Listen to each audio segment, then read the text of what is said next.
Good afternoon to all my friends watching my house progress in Nogales, Sonora, Mexico, in the Colonia Solidaridad. Bruce once again thanking everybody for watching and keeping track of things. So I'm standing on what's going to be the upper balcony, and again, just so you get a reference, I'll shoot down there at the lower balcony, which is the roof of the garage. Now there are lots of videos that give a tour of the entire house, so this is going to be very short. You know, I'm not going to recap everything. If you lose your reference points or orientation, you can just look at the previous videos and you'll know where we are and what I'm filming. The water tank's a good marker, that's a constant. So if you recall the last video I did, they were constructing these walls to the third floor. And prior to that, this entire base on which I'm standing was new white ceiling material. It's the floor for the third floor. It's the roof of the second floor, and it was acting as a roof. So what we have now is the structural steelwork going on top of the third floor structure. I wanted that kind of roof because the cement roofs constantly require sealing and, you know, maintenance every so often to keep them from leaking, and I'm willing to deal with that on this section right in front of me, which is going to be a balcony. It's a small section. Once a year, if we need be, we can roll sealer on here. But so far, what we've sealed, even though they're chipping it and they're cutting steel and they're walking on it extensively, which it was never meant to handle, we're not getting any leaks in this section. On the back section, which was flat because it's going to be a floor and the water stands, we have a few leaks because the surface has been damaged in the meantime by the workers. So, you know, that water tank I think I covered was new in January or February. The old one was 20 years old and it was beginning to have problems. So this, as I said before, is going to be an overhang. And if you look out below in the neighborhood, you can see that house directly ahead that has a red roof. That's the kind of roof that's going on here. They call it galvateja. It's metal, although it looks just like tile. I was even deceived and I always thought it was tile, but and many of the roofs have it. Now some use that just regular corrugated steel, which isn't very decorative. It makes the house look like a barn. But with this red material, it looks like a tile roof. So, and I looked at that house across the way and saw that it had 4 hips to the roof and decided to do that because I didn't want some ugly filler if I was only going to put, you know, 2 hips for a pitch. So now over this balcony, you can see this overhang. We're going to have this much shaded area to sit here if we want shade. But if we want sunlight, we just step out here from under the overhang. So it's kind of the best of both worlds. Open balcony, you know, plus. And the area that's shaded, of course, is going to be protected against a lot of water accumulation. So really the only sealing we're going to need to do to make sure there's no leakage is on this front section. Although, you know, we'll cover the whole thing, but we're always going to have protection on the back, and it will stay mostly dry unless it's really, really windy. So I'm looking at this structure, and it's far more intricate than I had ever imagined, and incredible. You know, I really don't want to divulge the labor price online, but it's fantastic for the amount of work that's involved. the amount of cutting, the amount of welding. And because the house isn't square, there's so many pieces that need to be cut to different lengths to adjust to everything. And like I said, I'm really pleased with my iron worker, my builder. You know, he thinks like an engineer. He has a work ethic like professionals do in different parts of the world. Very, very difficult to find somebody here. You know, he doesn't drink, he's in church all the time, he's responsible, he lives his life that way. So I'm very, very happy. So let's continue on. Yeah, I see just a little slope here, a little height differential in this doorway, but yeah, we never notice it. Excuse me, I just got over a bad cold, so I have a little bit of a nasty cough. You know, I apologize, but I hope the sun doesn't impede filming this too much.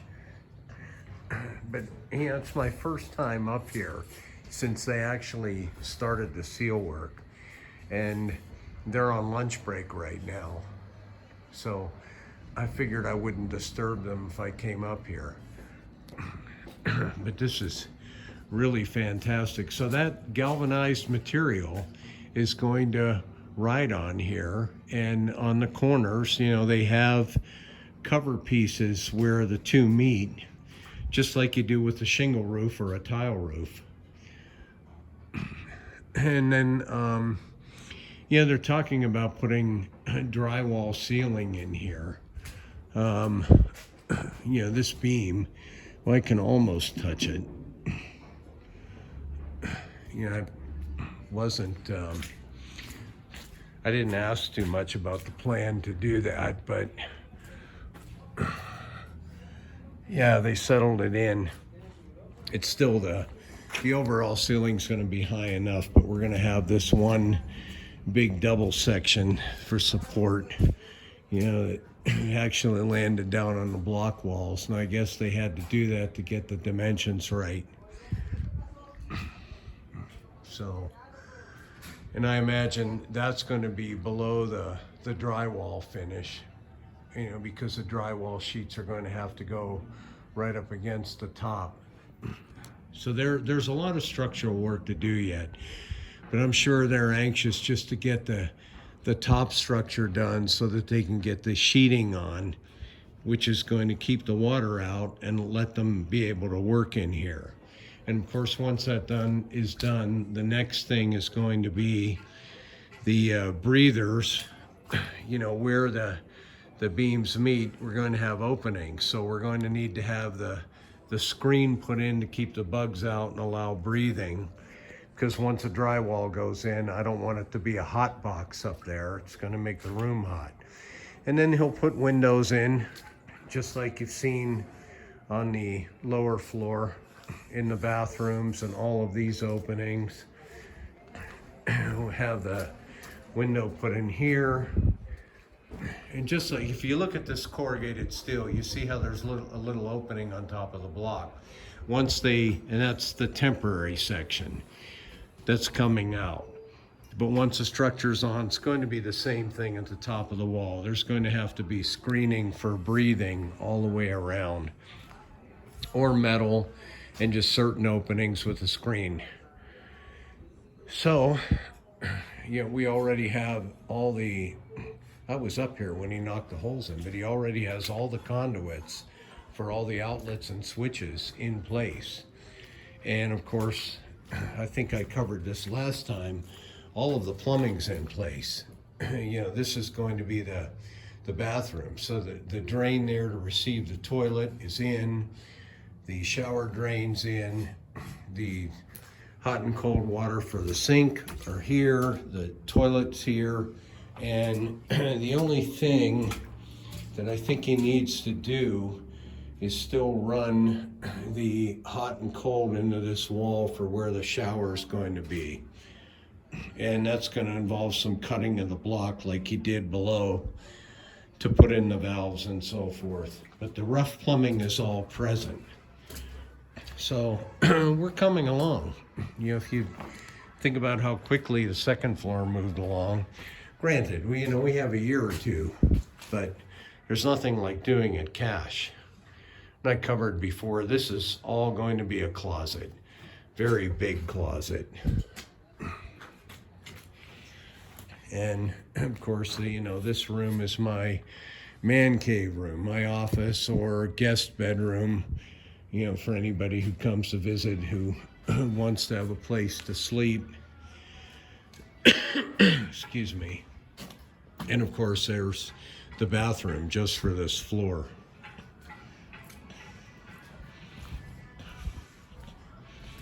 So,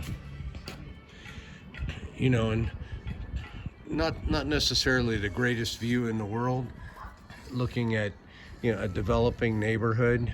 And as I've always said, some of the houses are finished and some of the houses are in progress. Some are just thrown up. But when my wife first came to this neighborhood, they all had kind of wooden squatter shacks. See, and if you look over yonder, you can see there's another one going up, all the block and so forth. So bit by bit, the neighborhood's developing. But unlike the States, it's all done cash. None of these people are in debt for their homes. So they have no stress. They have no tension. The only exception is you can see like a row house development. Those are the casas de Infonavit, they call them. And the factory workers that have little time to themselves because they're on 6, sometimes 7-day shifts, they need an immediate place to live. They'll finance for 10 years to buy one of those. But that's not the norm, thank God. So, pretty much, that's it. I've covered this. We're going to have a wider platform right here to be able to put a doorway in large enough. The door's going to be that wide. The platform will start from that end and come over here to the steps. So you step off of the steps and on a nice wide platform, which will let us lift furniture up here easily. Staircase will come from down where you see the rebar to this rebar. So the house actually has one set of stairs from the garage to the landing, another set of stairs coming from the landing to the front patio for the first floor, another set of stairs going from the kitchen to the second floor, which are the ones you can see, and then there'll be this set of stairs coming from the second floor to the third floor. So pretty elaborate considering that we started with just those 2 rooms down below, and there is one shot on the channel which shows how the house looked when I first met my wife, just a little 2-room block house sitting on the hill. And now this area, the second, our master bedroom is beneath me. This area was the size of the house. That's it, down below. And then we built the second floor. We used the entire second floor of the original house for a master bedroom, and then we built backwards all underneath here for 2 more bedrooms and 2 more bathrooms. So I hope I didn't make everyone dizzy, and I hope I kept my fingers off of the lens this time. I have a bad habit of getting them in the way no matter how much I try not to. So thank you for watching. Beautiful day. We're in the middle of the rainy season. Just before I close, I'll say it so you can see a lot of greenery. It gets to be very, very green here in August. We get like 80% of our rainfall for the year in 1 month. And that's been a deterrent for these guys because they can't come up here and weld, of course, in the rain. You're dealing with electricity. They can't run the saw to cut while it's raining. So that kind of sets them back. But bit by bit they're moving ahead.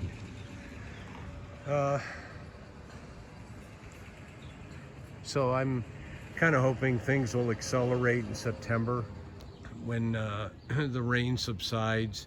It only rains about half as much in September as it does in August, but we just ended up with a beautiful day, so they are working today. They did take Saturday off, so they missed a good day, but he is a contractor, very desired around the community, and you know, he can't forsake the rest of his customers just to come here and work with me exclusively, and I understand that. And for the quality of the work he does, you know, and considering all the amount of figuring he does without a plan, you know, and able to calculate and get this all done this way, I'm happy to have him do it. So that's it for now. Thank you for watching, and I'll be back up here in another month to continue. Have a good day.